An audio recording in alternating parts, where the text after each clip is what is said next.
From Hollywood, it's time now for Johnny Dollar. Randy Singer, Johnny. Oh, hi, Randy. How's the New York City Police Department these days? Well, the department's fine. Me, I'm not so sure. Well, then maybe I'd better run on down there and cheer you up a bit, huh? Yeah, you'd better come down here on account of Mary Grace Marshall. Hey, how do you know Mary Grace? The point is, you do. Well, matter of fact, I just got back from a weekend in that town of yours. Yeah, Mary Grace and I had a ball. We took in a couple of shows, did the nightclub routine. Yeah, I know. Even spent Sunday afternoon together out at the... What do you mean, you know? Johnny, your little girlfriend's been murdered. What? Yeah. Randy, have you got any leads, anything to go on? Yeah, Johnny, plenty. Then I'll grab the first plane. Yeah. You'd better.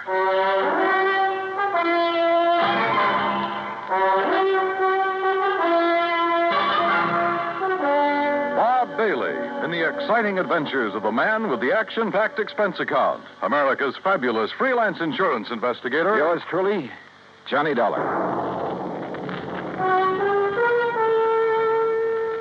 Act one of yours truly, Johnny Dollar.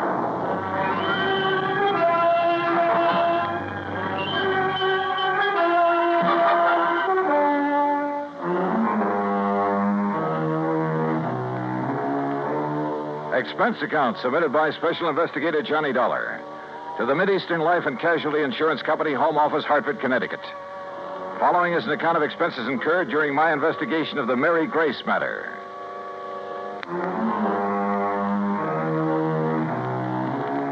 Expense account item 1, 10 cents. Phone call to the airport to reserve a seat on the first plane to New York. Item 2, phone call to Ben Perrin at the Claims Department of Mideastern Life. Aaron here? Ben, this is Johnny Dollar. Oh, hello, John. Now, listen, I'm on my way down to New York at your company's expense, though the expense part is beside the point. What? No, just wait a minute. Mary Grace Marshall has just been murdered. Marshall? Your company holds a policy on her, and I'm going down there to investigate. Well, now, wait, John, until we issue proper authorization for you to conduct the investigation. Don't give me that, Ben. I'm going down there now. Well, then it's completely without sanction from this or any other office of the company. Okay, forget it. I was trying to save time, and I thought I was doing you a favor. Well, I suppose you are, but until a request for your services can be I routed through said the proper forget it. channels- Didn't you hear me? I gotta go. Gotta catch a plane. Well, for heaven's sake, man, what are you so up in arms about? Why you're so concerned about this particular... Because that girl was a personal friend of mine. A very dear friend. Oh. John, I'm sorry. I can see now why you're so upset. Yeah, I'm upset. By all means, go ahead, officially. And if there's anything I can do... Yeah, there is. You can stop all this yammering so I can hang up and get out of here. Goodbye. John. Yeah, what now? You really cared for that girl, didn't you? Yeah, Ben. I cared.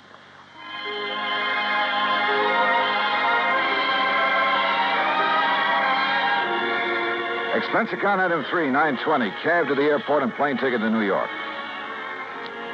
The trip down there gave me time to think. And thinking about it hurt. Mary Grace Marshall.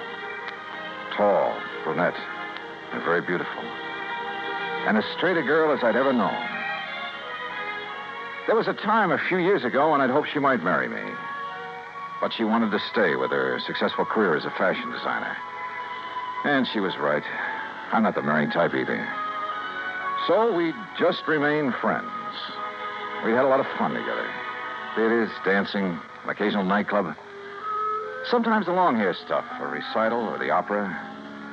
And we'd go to the zoo or the circus, a boxing match or a baseball game. Or just go for a quiet walk in the park. And often just a long, quiet evening in her apartment over a tall, cool drink and good conversation. A goodnight kiss? Sure. But that was all. Now she was gone. And believe me, somebody was going to pay. Item 4, $6 even for a fast taxi to the 18th Precinct headquarters and Sergeant Randy Singer. Come on in, Johnny. Close the door. Sure. Hi. Better sit down, huh? Yeah. All right, when did it happen, Randy, and how? You said on the phone you have some leads. Clues all over the place. They all point toward one person. Oh. Toward the one person known to have been with her at about the time the coroner says she was killed. How was she killed? Struggle. Fell and struck her head on the base of the fireplace. Cigarette, Johnny? Oh, yeah, thanks. Incidentally, so far I've been able to keep this thing out of the papers. Oh? Hey, give me a light, will you? I seem to have forgotten my lighter. Yeah, you have. Here. Thanks.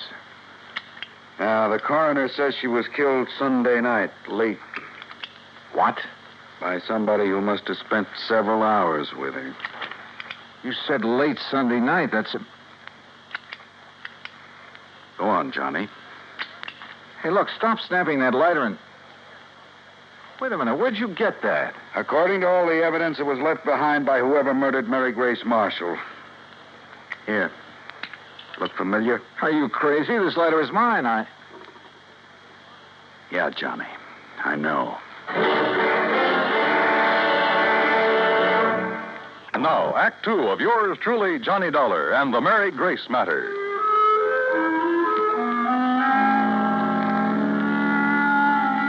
Mary Grace Marshall, an old friend, a very dear one, murdered in her New York apartment on East 77th Street. Sergeant Randy Singer, my old friend at 18th Precinct Homicide, had called me immediately. And when I got there, showed me a very damning piece of evidence. Presented to Special Investigator Johnny Dollar by the International... Sure, of course it's my lighter. And I must have left it in Mary Grace's apartment Sunday night. But that certainly doesn't mean that I killed her. Coroner says she died about the same time you were there. Oh, how do you know what time I was there? Wife of Charlie Walker, the building superintendent, Johnny. She saw you leave. That isn't enough evidence to convict a fly, and you know it. There's plenty more. Yeah, like what? Your fingerprints all over the place. Well, sure, I told you. Cigarette butts, same brand you smoked. So what does that A prove? lot of them, Johnny. Like a very nervous smoker. Well, I was with her all evening. Doing what? Oh, now, look, Randy, surely you can't be serious. You can't think for a minute You that look, Johnny, this is my case, nobody else's. I'm keeping it that way. I've kept it out of the papers. I think you know why. Oh, sure, I know why. Because we've been buddy-buddy for so long, you want to be sure that if anybody hangs me, you will, for old time's sake. I asked you what you were doing. Well, let me tell you something, Randy. That girl meant a lot to me. What were you So doing shut up Sunday and tell night? me what other evidence you have, what you know that can help me find out who... I'm sorry, Randy. Sure, it's your job. I'd probably do the same thing to you under the circumstances. If you didn't, I wouldn't have any use for you. But don't you see... Okay, look. We spent Sunday afternoon at the zoo, the Bronx Zoo. Went up on the subway. We walked a lot, got pretty tired. I'd promised her a dinner at the Chambord over on 3rd Avenue.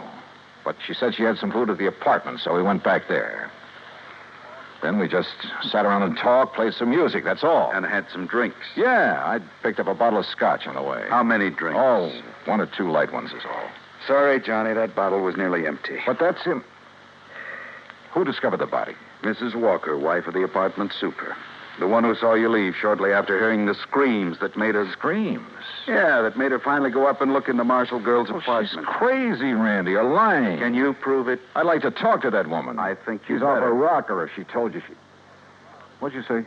I think you ought to see her. Huh? But if I'm your big suspect... Well, sure you are. Until you can help me prove I'm wrong.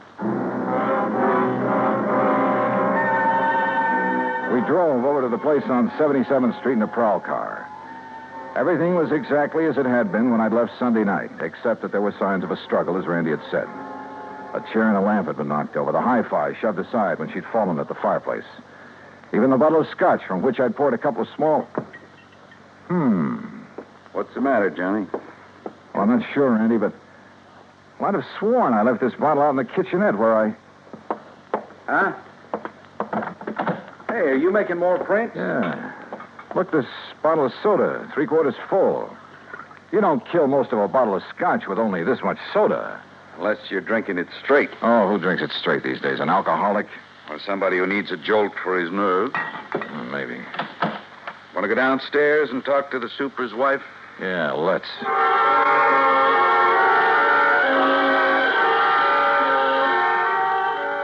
The superintendent's wife turned out to be a living doll. Young, pretty, with too much makeup. The sort who looked like she decided to get out of the chorus line for a quieter life as the wife of a building superintendent. I noticed a peculiar, spicy kind of odor when she first let us in, but thought nothing of it at the time. Now, you're sure this is the man you saw leaving Miss Marshall's apartment, Mrs. Walker? I was standing right here in this doorway. It was after I heard her screaming up there, around midnight. You're sure you heard her scream? Well, my husband heard it first. He woke me up pounding on the wall between our bedrooms. Well, didn't he get up to investigate? Oh, no, the lazy... Well, he's been sick. He's still sick. But then I heard the screaming, so I run into his room and ask him what to do.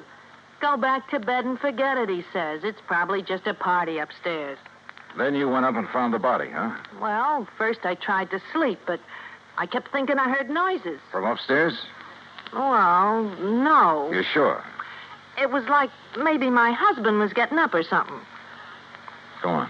Well, finally, about 2 a.m., I went up to her apartment. When she didn't answer my knock, I let myself in. And there she was, dead. Who called the police, you or your husband? Him? Huh. Besides, I told you he was sick. He still is. I'd like to talk with him. Oh, sure. If he's sober enough. Come on. That was a funny crack. If her husband really was sick. She led us toward the rear of the apartment, and I mistakenly started to enter her bedroom. That peculiar odor again, only more pronounced. And believe me, it was an arpege. Here, mister, this way. Her husband's bedroom was pretty much of a mess, untidy, with pictures of bathing beauties, calendar art, and some striking pictures of Mary Grace Marshall plastered all over the walls. This room had an odor about it, too, of stale booze. Here you are, Charlie. No, I tell you, I don't want any more of that stuff. Well, you seem to think it'd make you feel better. I did. What did you...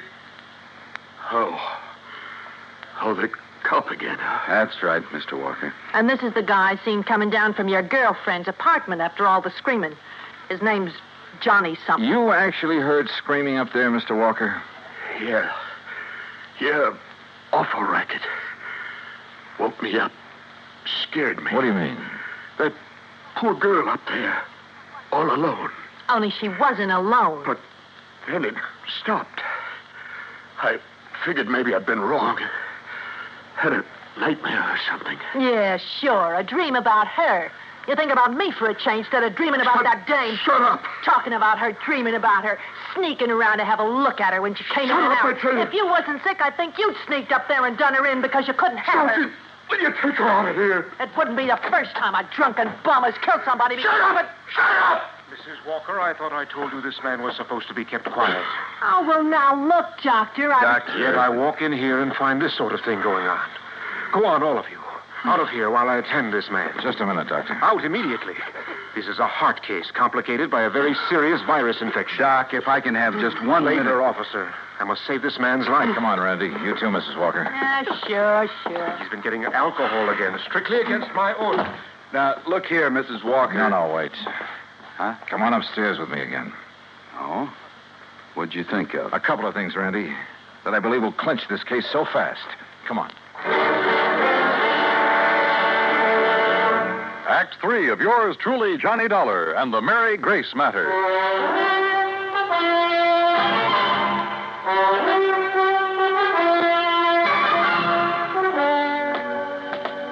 What do you mean, clinch the case, Johnny? Didn't you hear enough from Charlie Walker and his wife? Yeah, I heard plenty, Randy. Well, then what's the point of coming back here to the dead girl's apartment? Let me show you something here in the kitchenette. The scotch bottle. You shouldn't pick that up, Johnny. Print. Yeah, prints. And where your boys dusted over them to show them up. But look, Yeah? right here they're smeared, see? By a piece of cloth. Sure, he tried to erase them when he killed that bottle. Now, come on back to the living room. And here, take a look at this. Well, what's the hi-fi set got to do with I it? told you Mary Grace and I sat here Sunday night talking and playing records. So? This record on the turntable is the same one we were playing just before I left her. Look at it. Dolorima by Vingetti. Never heard of it. We shut it off because it got too noisy in the death scene from that opera. Huh? Listen.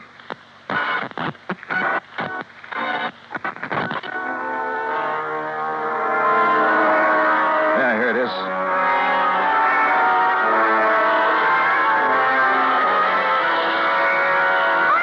Holy... It sounds like somebody...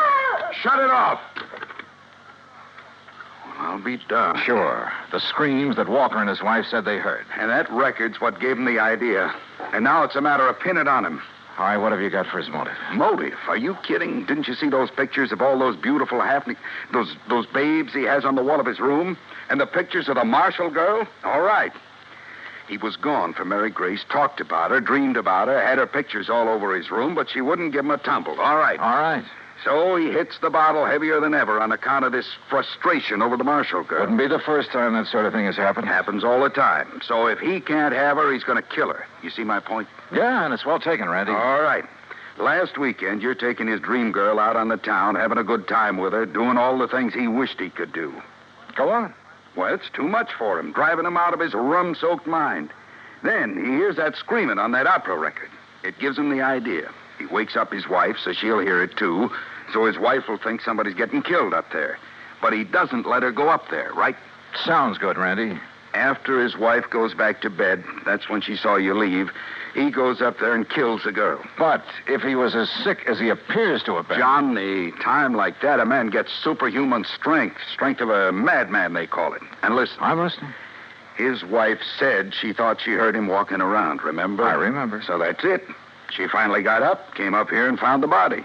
So naturally, she tied it all in with the screams her old man woke her up to hear.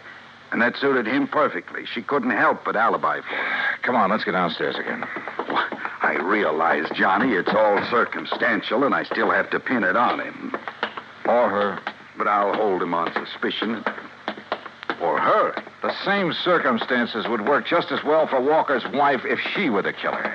Yeah, but what about the motive? Jealous wife. Jealous of somebody taking that drunken bum out of her hair? That funny odor I noticed about her when I first stepped into this place. I finally remembered what it is. Hey, I noticed that, like a cooking spice. Well, it is sometimes. Cardamom seed. Cardamom? Yeah, they used to call it the drunkard's friend. A man could booze all night, chew a couple of cardamom seeds, kiss his wife goodnight, and she'd never be the wiser. Well, I'll be. That odor was so strong in her bedroom that...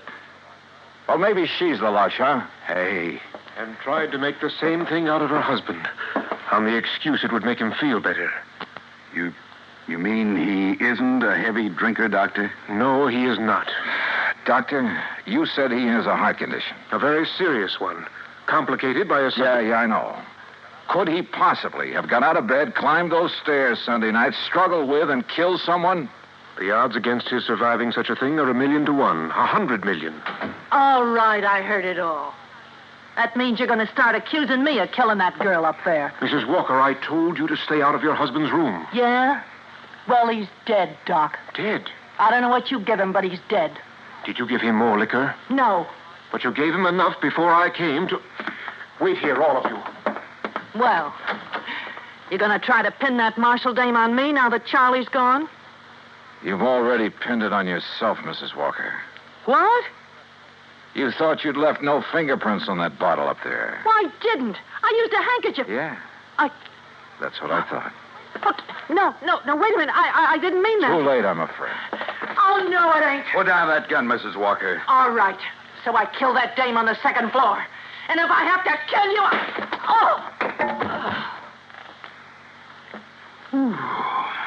Yeah. Thanks, Doctor. It's quite all right, sir. Well, Randy, there's your killer. Happy? Yeah? I guess I ought to be. You? It doesn't bring back Mary Grace.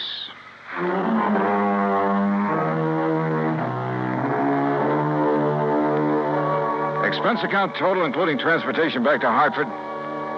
No, wait. I took on this case myself because of Mary Grace and, well, whatever she may have meant to me is none of the company's business. Oh, sure, you'll have to pay the claim on her policy. But let it go at that, will you? The rest is on me. I want it that way. Understand? For old time's sake. Yours truly, Johnny Dollar.